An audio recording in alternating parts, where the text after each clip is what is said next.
Your environment shapes your spirit more than you realize. The people you spend time with, the conversations you engage in, the energy you allow into your space, all of it either builds you up or breaks you down. You can't plant a seed in poisoned soil and expect it to grow, and the same is true for your life. Your environment is the soil where your spirit grows. If it's toxic, your potential suffocates. If it's healthy, your purpose flourishes. What you feed your mind, who you surround yourself with, and what you entertain on a daily basis, those things quietly determine the direction of your life. You might not notice it at first. A joke that seems harmless, a conversation that feels casual, a piece of content you think is just for fun, but energy sticks. It clings to your thoughts, your emotions, your actions. Spend too much time around negativity, and you start to absorb it. Hang around people who complain all the time, and soon enough you'll find yourself doing the same. Energy doesn't lie. It transfers, it multiplies, and if you're not conscious of it, it controls you. That's why you have to be intentional about who and what you allow into your atmosphere. There's an old saying, you're the average of the 5 people you spend the most time with. It's more than just a quote, it's a truth. Look at your circle. Are they inspiring you or exhausting you? Are they speaking life into your dreams, or are they planting doubt? You can't rise if you're constantly surrounded by people who are comfortable staying low. You can't think big when everyone around you is talking small. Sometimes the greatest act of self-love is choosing distance over connection, silence over noise, solitude over chaos. But your environment isn't just about people. It's also about what you consume. What you read, what you watch, what you listen to, all of it feeds your spirit. If you start your morning scrolling through drama, arguments, and gossip, don't be surprised when your day feels heavy. You've already polluted your peace before you've even had breakfast. But if you fill that same space with words of encouragement, a bit of gratitude, or quiet reflection, your whole day shifts. You become grounded, calm, focused. What goes in must come out, so feed your spirit wisely. When your environment is clean, mentally, emotionally, spiritually, your decisions become clearer. You stop acting out of frustration and start acting out of purpose. You stop chasing distractions because your mind isn't cluttered with noise. The energy around you begins to align with the energy within you. But when your surroundings are full of confusion, your thoughts mirror that chaos. You can't think clearly in the middle of a storm. You can't create when you're surrounded by destruction. That's why protecting your environment is just as important as protecting your time. Think about it. Even the strongest person can't stay strong in a toxic atmosphere for too long. You can't keep pouring positivity into a space that only gives you negativity back. It drains you. It dims you. It convinces you to settle. The wrong environment will make you forget who you are and what you're capable of. It will make small minds seem normal and big dreams seem impossible. And once you start believing that, you've already lost your spark. You don't have to hate anyone to create space. Sometimes protecting your energy just means stepping back quietly. It means realizing that peace doesn't live in every room, and that's okay. Some places aren't meant for your spirit to stay. They're meant for you to learn and move on. Growth often requires separation. When you change your environment, you change your perspective. You begin to see that the world isn't as dark as it looked. You were just standing in the wrong light. Be mindful of the energy you entertain, because everything carries vibration. Words have weight. Music is spirit. Conversations carry intention. If you're constantly surrounded by fear, doubt, or anger, your body absorbs that energy. It becomes part of your rhythm. But when you surround yourself with positivity, not fake positivity, but real faith, purpose, and gratitude, you start to breathe differently. You start to move with confidence. You start to glow from within. That's what happens when your environment feeds your soul instead of starving it. The truth is, everyone can't go with you. Some people were meant for the person you used to be, not the person you're becoming.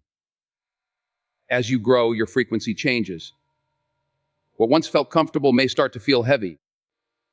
That's not arrogance. That's evolution. You're not better than anyone, you're just more aware. And awareness demands adjustment. The more tuned in you are to your energy, the quicker you'll sense when something or someone is out of alignment. Listen to that feeling. Don't ignore it. Your spirit always knows before your mind catches up. Creating a healthy environment doesn't mean you cut everyone off or live in isolation. It means you take responsibility for your space. You start setting boundaries, emotional, spiritual, and physical. You decide who gets your time, who gets your ear, who gets your energy. Not everyone deserves access to you. Some people only show up to drain you, not to grow with you. You can love them from a distance and still protect your peace. Your environment also includes your habits. The places you go, the routines you keep, the thoughts you repeat, all of it contributes to your atmosphere. If you wake up every day surrounded by clutter, noise, and negativity, your mind will mirror that chaos. But if you start creating order, a calm space, a clear plan, a quiet routine, your energy will shift. You'll start attracting peace instead of chasing it. You'll stop surviving and start thriving. You have to treat your energy like a garden. The soil needs care, the plants need pruning, and the weeds need pulling. That's your environment. The people you love, the conversations you have, the habits you nurture, all of them either grow your garden or choke it. If you want to see your life bloom, start by cleansing your atmosphere. Get rid of what drains your spirit. Water what inspires you. Feed your soul with things that make you come alive. Because your spirit becomes what it's surrounded by. If you live in constant noise, you'll forget what peace sounds like. If you live in constant conflict, you'll forget what love feels like. But if you build an environment filled with calm, gratitude, and growth, your spirit will thrive. And everything in your life will rise with it. Boundaries build strength, not walls. Too many people confuse setting boundaries with being cold, distant, or selfish. But the truth is, boundaries are the highest form of self-respect. They're not about shutting people out. They're about keeping your peace in. When you set boundaries, you're telling the world, I know my worth. I know my limits. And I know what I will and will not allow. That's not arrogance. That's awareness. Boundaries don't make you hard, they make you wise. They remind you that not every person deserves full access to your heart, your time, or your energy. You see, strength doesn't always roar. Sometimes strength whispers, no, not this time. It's the quiet courage to step away from things that don't align with your values. It's choosing not to argue with someone who only wants to misunderstand you. It's realizing that your mental and emotional space is sacred, and not everyone has earned the right to occupy it. Boundaries don't make you weak or uncaring. They make you focused. They keep you from spreading yourself too thin in a world that constantly demands more of you than it gives back. Ladies and gentlemen, PR to C, URENRGY. Listen, life will drain you if you let it. The world will pull at your time, your peace, your focus, until you've got nothing left for yourself. That's why you've got to protect your energy like your life depends on it, because it does. Your energy is your currency. It's what fuels your purpose, your dreams, your calling. You can't waste it on things that don't build you. You can't hand it over to people who only take and never pour back. Too many of us are walking around tired, not from hard work, but from giving pieces of ourselves to the wrong people, the wrong situations, the wrong thoughts. Every time you argue about nonsense, every time you try to prove your worth to someone who's already decided to misunderstand you, every time you scroll through things that only steal your joy, you're leaking power. Stop letting your spirit be drained by distractions that don't deserve your attention. You have to learn to be okay with silence, to say no without guilt, to walk away from noise, chaos, and confusion. Protecting your energy means respecting your boundaries, honoring your peace, and keeping your circle small enough that you can still hear your own thoughts. Some people won't understand that. They'll call you distant. They'll say you've changed. And you have, because growth demands distance. There will come a time when your spirit feels heavy and you won't even know why. That's when you have to check your environment. Who are you listening to? What are you feeding your mind? Energy is contagious. And if you surround yourself with negativity, it won't be long before you're carrying it too. Protecting your energy isn't selfish, it's survival. You can't light up the world if your own flame keeps burning out. The truth is, not everyone is meant to walk with you to your next season. Some people were only assigned to your story for a chapter, and that's okay. Let them go with grace. Don't fight for what's already fading. Don't chase what's already walked away. The right people, the right opportunities, the right peace, they don't need to be forced. They align naturally when your spirit is clear. Every morning, take a moment to ground yourself. Pray, meditate, breathe. Whatever centers your soul, remind yourself who you are, what you stand for, and what you refuse to tolerate. Because when you know your worth, you won't give discounts. When you know your mission, you won't waste time explaining it. Protecting your energy is not about building walls. It's about maintaining wisdom. It's about knowing that not everything deserves access to you. So guard your heart, guard your focus, guard your spirit. Not out of fear, but out of love. Love for your peace, love for your purpose, love for your potential. Because when your energy is pure, your path becomes clear. And when your soul is at peace, you become unstoppable. Protect your energy because it's the foundation of everything you will ever create, become, or inspire. Guard your peace like it's gold, because that's exactly what it is. The most valuable treasure you have, the one thing that keeps your mind clear, your heart centered, and your purpose alive. Too many people spend their entire lives chasing money, recognition, or approval, but they forget that none of it matters if you lose your peace in the process. You can have the job, the car, the applause, but if you can't sleep at night, if your spirit feels heavy, if your mind won't stop racing, you've traded your peace for noise. And that's a bad deal every time. Peace isn't something that just happens. It's something you protect, something you fight for, something you choose every single day. The truth is, peace will cost you people. It will cost you popularity, and sometimes it will even cost you opportunities. But what it gives you in return is far more valuable. Focus, balance, and strength. When your spirit is calm, you see life clearly. You stop reacting to everything that moves. You stop chasing what doesn't belong to you. You stop explaining yourself to people who aren't ready to understand. Every day, the world tries to steal your peace in 100 little ways. Someone cuts you off in traffic. A coworker tests your patience. Social media shows you everyone else's highlight reel and whispers that you're falling behind. And if you're not careful, you start carrying all that chaos inside you.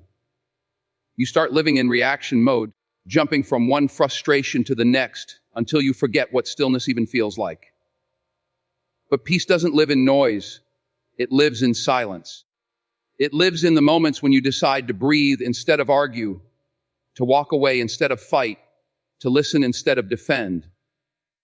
Guarding your peace doesn't mean you stop caring. It means you stop over-caring. You stop giving your energy to things that don't matter. It means understanding that not every battle deserves your sword. Some situations don't require a reaction. They require restraint.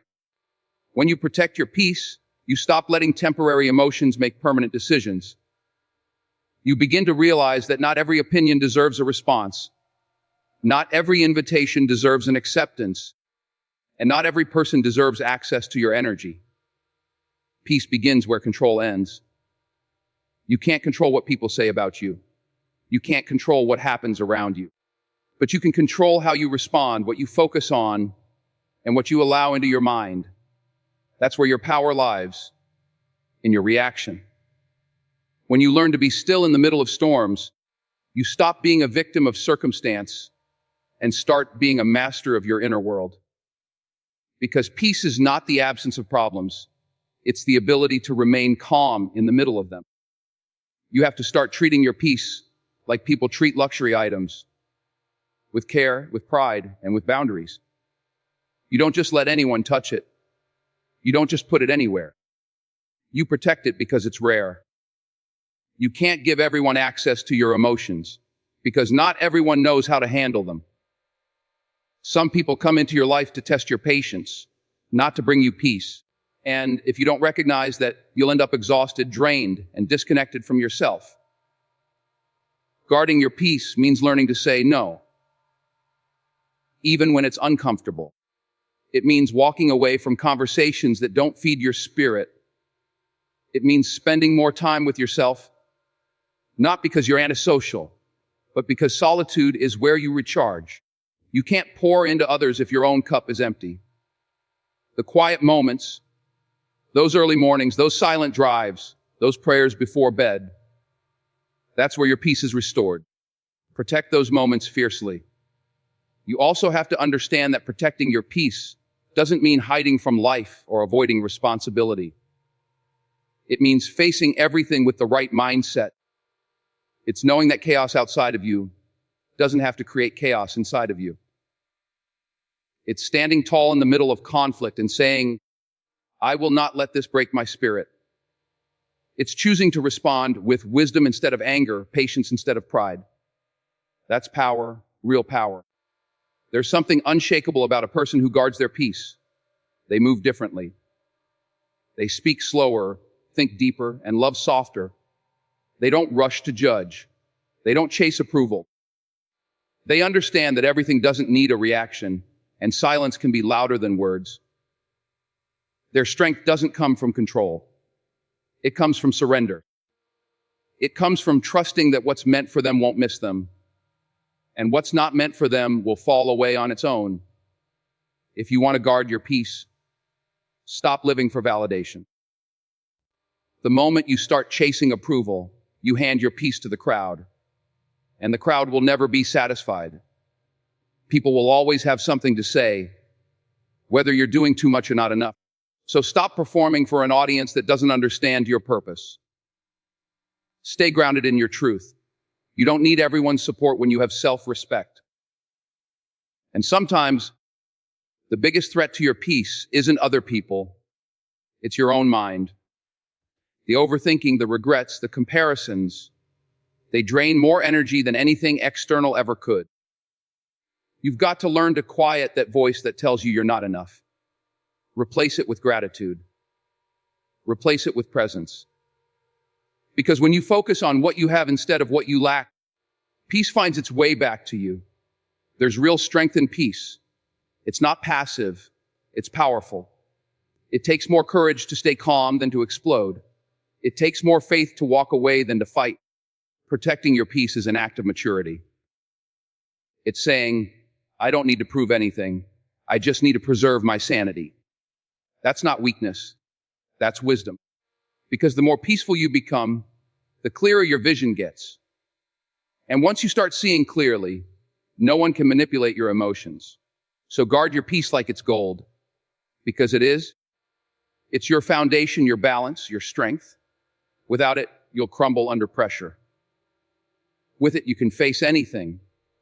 And when you learn to protect it, to nurture it, to defend it, your life begins to change.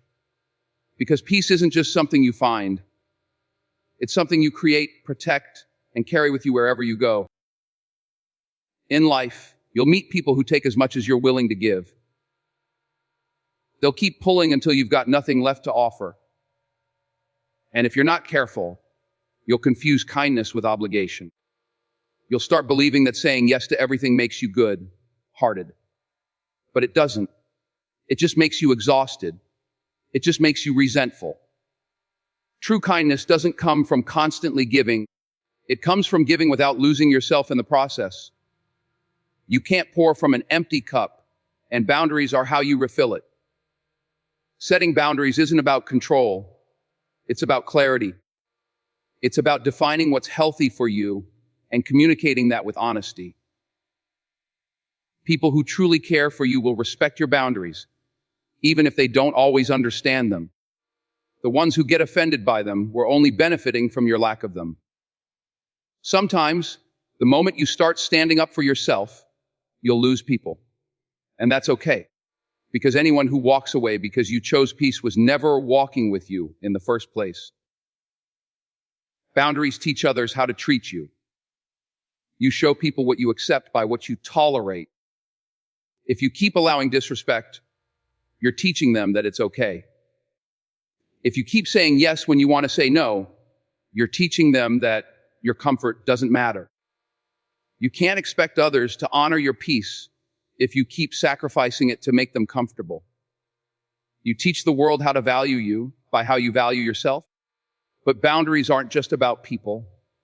They're about habits too. You need boundaries with your time, your energy, your focus. You have to know when to put the phone down, when to stop working, when to rest. You have to protect your attention like it's treasure, because it is. Distraction is the enemy of destiny. Every moment you spend caught up in things that don't serve your growth is a moment stolen from your purpose. Boundaries keep you aligned.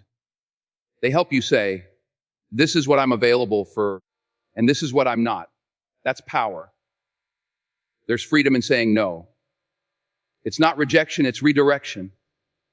Every no to something that drains you is a yes to something that fills you. Every time you walk away from chaos, you make space for clarity. Every time you say no to fear, you say yes to peace.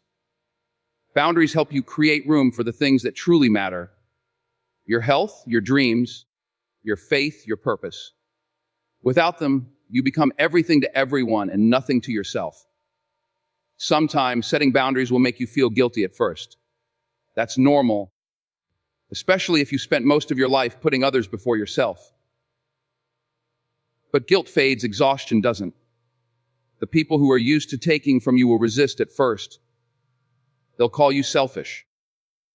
They'll say you've changed. But that's only because your boundaries expose their expectations. Let them talk. You're not here to please everyone, you're here to protect your peace. Boundaries aren't built overnight. They take practice, you'll stumble. You'll give in sometimes. You'll second guess yourself. But the more you stand firm, the stronger you become. It's like building a muscle. Every time you enforce a boundary, your confidence grows. You begin to see that your peace isn't something fragile that needs permission to exist. It's something powerful that deserves to be protected. And here's the thing, setting boundaries doesn't mean shutting off compassion. You can still love deeply, still give generously, still care sincerely. But you do it with wisdom. You give from a place of strength, not survival. You love with intention, not desperation. You show up for others without disappearing in the process. Boundaries don't block love, they protect it. Because real love, real friendship, real connection, those things thrive in clarity, not chaos. When you build boundaries, you create balance. You stop operating from burnout and start living from purpose. You start choosing peace over approval, self-respect over people-pleasing. You learn that saying, no, doesn't make you unkind. It makes you aware of your limits. And awareness is where maturity begins. You stop chasing validation from others because you've already given it to yourself. The world will always test your boundaries. People will push to see how far they can go. Life will throw distractions your way, temptations to compromise, reasons to overextend. But that's when you have to stand firm. You can be generous without being used. You can be kind without being controlled. You can be available without being drained. That's the beauty of boundaries. They don't keep the world out. They keep your spirit in alignment. Boundaries also help you hear your own voice again. When you stop letting everyone else's expectations fill your head, you start hearing your intuition clearly. You start making decisions that feel right for you, not just for others. You start trusting your instincts because you're no longer running on other people's opinions. That's when you find true peace, when your choices come from clarity, not pressure.